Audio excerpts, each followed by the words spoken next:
What if I told you that in just 365 days, you could become unrecognizable to yourself as well as to others? The way you think, the way you walk into a room, the way others respond to your presence. What if the version of you who doubts, delays, and drifts was gone, and in his place stood a man of discipline, of vision, of power? That's not a fantasy. That's a decision, and this is the blueprint. If you do what you've always done, you will end this year as a stranger to your dreams. And worse, your dreams will no longer recognize you either. Because when a man drifts long enough, he forgets what he once desired. The vision fades, the urgency dulls, the fire turns to smoke. And eventually he convinces himself that comfort is wisdom and delay is strategy. But let me tell you the truth plainly. Drifting is death in slow motion. Not the death of your body, but the death of your becoming, the death of the man you were meant to be. This year, this exact span of 365 days will either become your transformation or your tombstone. And the decision will not be made by fate. It will be made by you. I have studied hundreds of the most successful men who have ever walked this earth, not dreamers, not talkers, doers, builders, kings, men like Andrew Carnegie, Henry Ford, Thomas Edison, Charles M. Schwab, Theodore Roosevelt. Each one of them understood this secret. The man who does not design his days will be destroyed by them. Every minute not claimed by purpose is taken by distraction. Every hour not ruled by discipline is governed by mediocrity. And every day without direction is an invitation for delay, disorder, and decay. So today we begin a new kind of contract, not written on paper, but etched into your identity. For the next 365 days, you will not try harder. You will become someone else. This is not motivation. This is metamorphosis. You will not wake up the same way. You will not speak the same language. You will not walk into rooms with the same hesitation. You will not settle for friends who soften you, nor accept habits that shame you. You will shed your old self like a skin. And in its place will rise a man of intent, of clarity, of fire. What I am offering you is not easy, but it is absolute. If you follow what I lay before you, not once, but daily, not temporarily, but permanently, then at the end of these 365 days, you will become unrecognizable to your former self. Unrecognizable in posture, in presence, in performance. You will not upgrade. You will ascend. And what will you gain in return? You will gain focus, so sharp it cuts through distraction like steel. You will gain fire, so steady it does not flicker with emotion or fatigue. You will gain freedom, not just of time or money, but of mind. You will gain something rarer than all these things, a new identity. Because let me make something clear. Success is not something you chase. It is something you attract through identity. You do not get what you want. You get what you are. And most men fail not because they lack knowledge, but because they are still trying to win with the operating system of a lesser self. The world has lied to you. They told you it takes decades to rise. They said you must wait your turn. They told you to be patient, to be realistic, to be cautious. But here is what the most powerful men in history knew. A single year of designed discipline can outweigh 10 years of wandering. 1 year, that is all. But this year must not be ordinary. It must not resemble last year in any way. It must not be negotiated with, reasoned with, or slowed down by people who do not share your mission. It must be designed. It must be deliberate. And it must be daily. So here is what you will receive in this next hour. You will learn how to destroy the environment that keeps you small. You will learn why hard work alone is not enough and what to do instead. You will learn how to cut access to people who kill your momentum. You will learn how to reprogram your subconscious daily. You will learn how to choose a partner who multiplies your mission. You will learn how to stop needing to be liked. You will learn how to live with the urgency of a dying man. You will not be entertained. You will be changed. This is the manual I wish every man received at birth. But since you didn't, this is your moment of rebirth. You will take notes. You will speak the affirmations. You will repeat this speech not once, but again and again until your mind begins to obey your voice instead of your environment. Because listen carefully, the man who listens once will be inspired, but the man who listens daily will be transformed. So now I ask you plainly, are you ready to rise? Because this year, this very year, will either be the year you reclaim your power or the year you explain why you didn't. Make the vow now, before you move on. Before you lose the fire of this moment, say it aloud. I will not end this year as the same man who began it. I will design every day in alignment with my destiny. I will no longer tolerate delay, doubt, or distraction.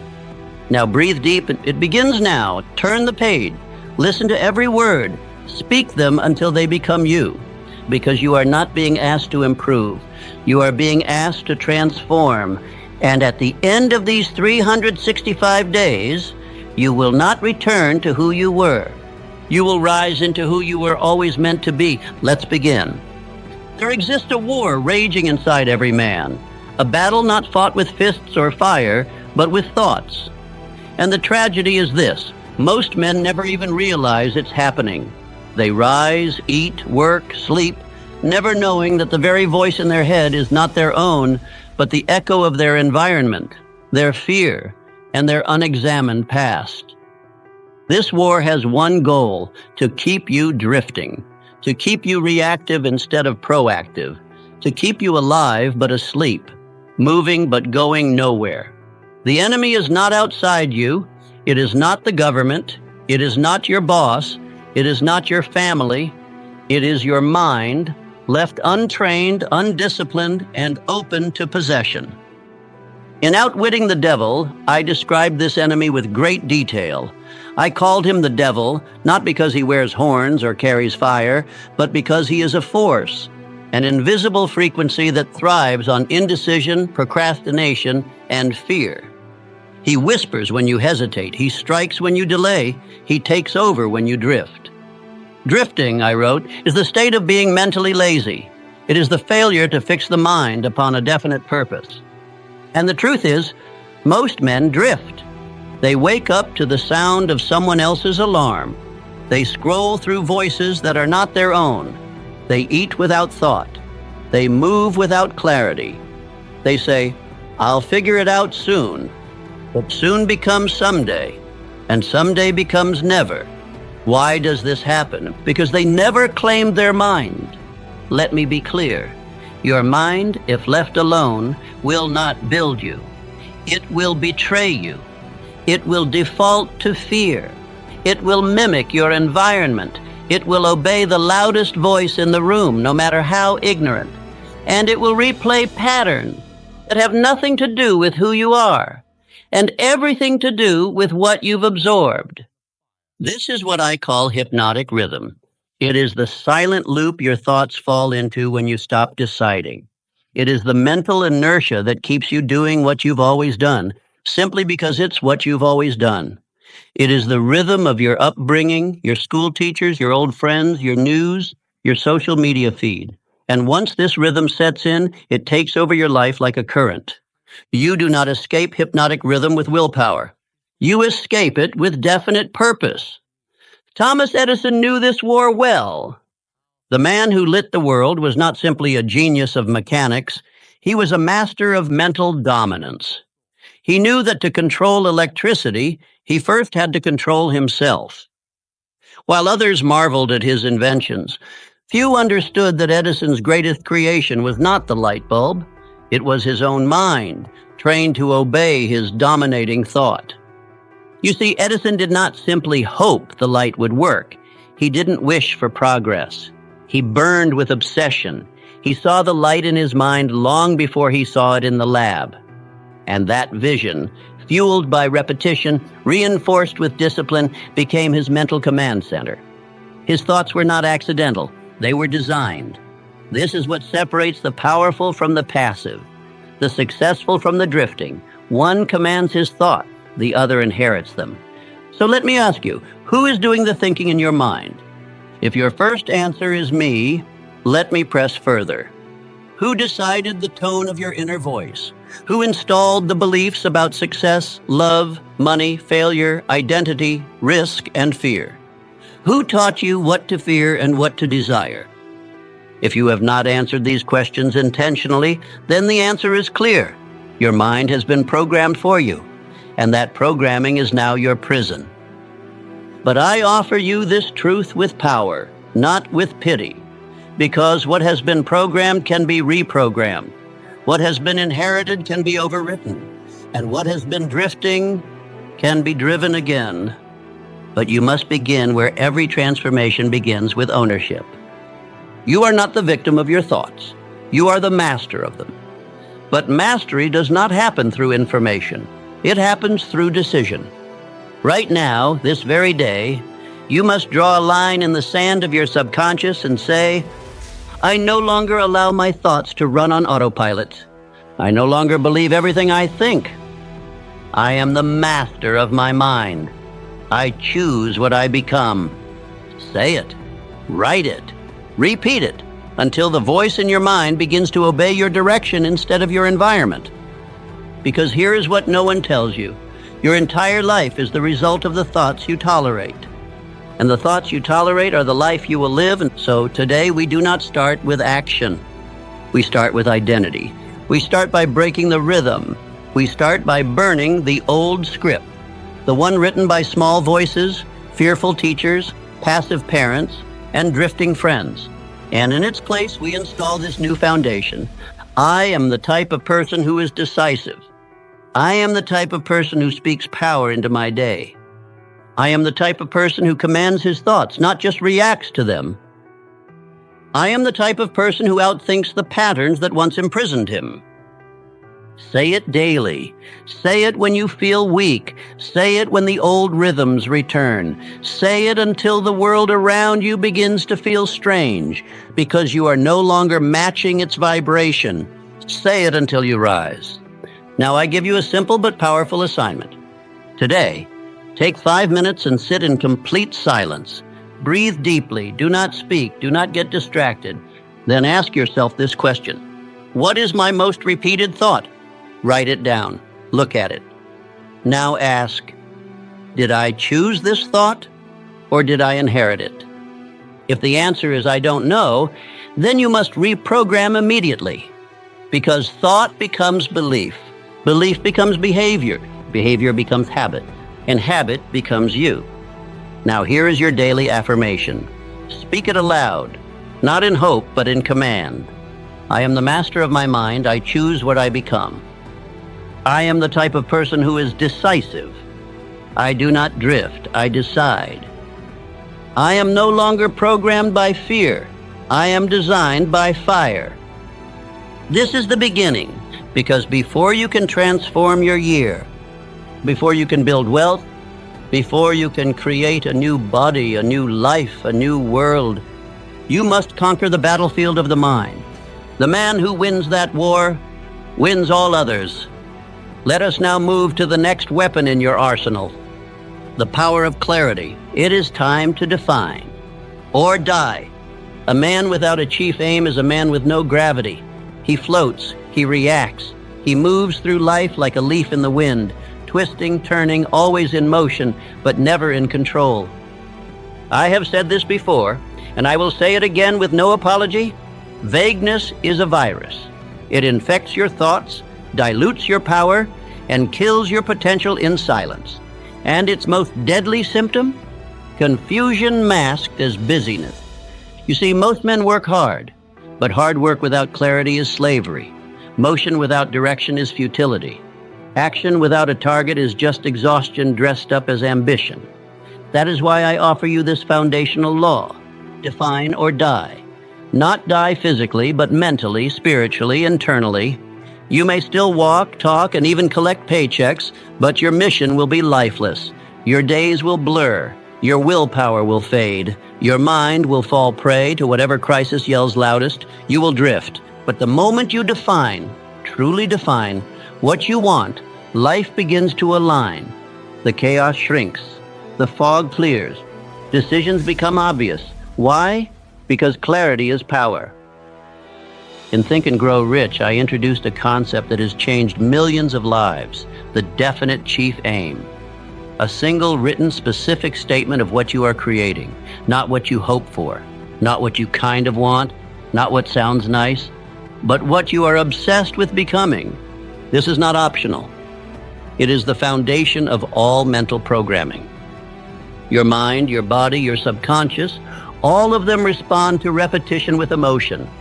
If you do not give your mind a direction, it will be pulled by distraction. But when you speak your aim daily with conviction, you begin to program your identity around it. Do you understand how powerful this is? Let me explain. Andrew Carnegie, whom I studied for decades, did not simply want wealth. He wanted wealth and legacy. He had a precise chief aim: to accumulate the greatest fortune of any man alive and then dedicate that fortune to education, peace, and progress. This was not vague. It was specific. And because it was specific, it was powerful. That clarity turned him into a magnet. Men like Schwab, Rockefeller, and Frick aligned with him because they could see his aim. People do not rally behind vague dreams. They rally behind sharp targets. And here is what separates the rich from the scattered. Carnegie broke his aim down. He did not just say someday. He gave himself timelines, numbers, milestones, yearly, monthly, weekly. He wrote it down. He read it aloud. He shaped his days around it. And when you do the same, your subconscious begins to obey. This is why I demand of you this exercise, the definite chief aim exercise. Write one paragraph describing exactly what you want within the next 12 months. Include the number, the deadline, the outcome. Be precise. Now break it into 4 quarterly milestones. What must be true by the end of each 90-day period? Break each quarter into monthly action outcomes. Write this sentence at the end of your paragraph. I am willing to become the man who achieves this, and I pay the price gladly. Read your chief aim aloud twice daily, once in the morning, once before bed. Speak it with emotion, with fire, as if it is already true. You are not reading to inform yourself. You are reading to program yourself. Now some will say, but Hill, what if I don't know what I want yet? Then let me be blunt. You do know. You've just been trained to doubt it. You've been taught to call it unrealistic, or selfish, or unnecessary. But the truth is buried beneath your excuses. Here is your way out. Write the truth anyway, even if it scares you, especially if it scares you. Because if it stirs your soul, it is likely the blueprint of your highest self. You do not need more time, you need more truth. Now let me speak to you about the power of repetition. Every time you repeat your chief aim aloud, you are reinforcing a neurological pathway. Your brain begins to filter information differently. You notice things you once missed. People feel your certainty. Opportunities present themselves. But none of it happens if you speak weakly, if you mumble, if you whisper like a doubter. You must speak like a king claiming his throne. You must speak like Carnegie standing in his steel empire before it was even built. I know exactly what I want. My mind is aimed like a rifle. Say it again and again until your voice shakes with conviction. Here's the greatest lie of personal growth. You'll figure it out along the way. Number, you won't. You must decide first. The universe does not reward the uncertain. It rewards the clear. The man who says, I want more money, receives nothing. The man who says, I am building a business that generates $20,000 per month in net income by December 31st, 2025, and speaks it, visualizes it, moves toward it, that man receives alignment. And alignment creates momentum. You must also prepare for this truth. Once you clarify your chief aim, some people will begin to disappear from your life. Why? Because vagueness creates comfort. It allows weak conversations to continue. But when you become clear, you become convicting. You make others feel their lack of clarity, and so they will drift away. Let them, because your clarity is your calling, and you must never dim it for comfort. Now here are your daily affirmations. Say them after reading your chief aim aloud. I know exactly what I want. My mind is aimed like a rifle. I am the type of person who takes aligned action every day. I do not negotiate with vagueness. I choose clarity. I am not available for distraction. I am married to my mission. Let these words become armor, not fluff, not hype, programming. Let me leave you with this final command. A year from now, your life will reflect the accuracy of your aim. If you aim vaguely, you will land nowhere. If you aim sharply, you will hit targets that once seemed impossible. But that decision belongs to you, not to chance, not to fate,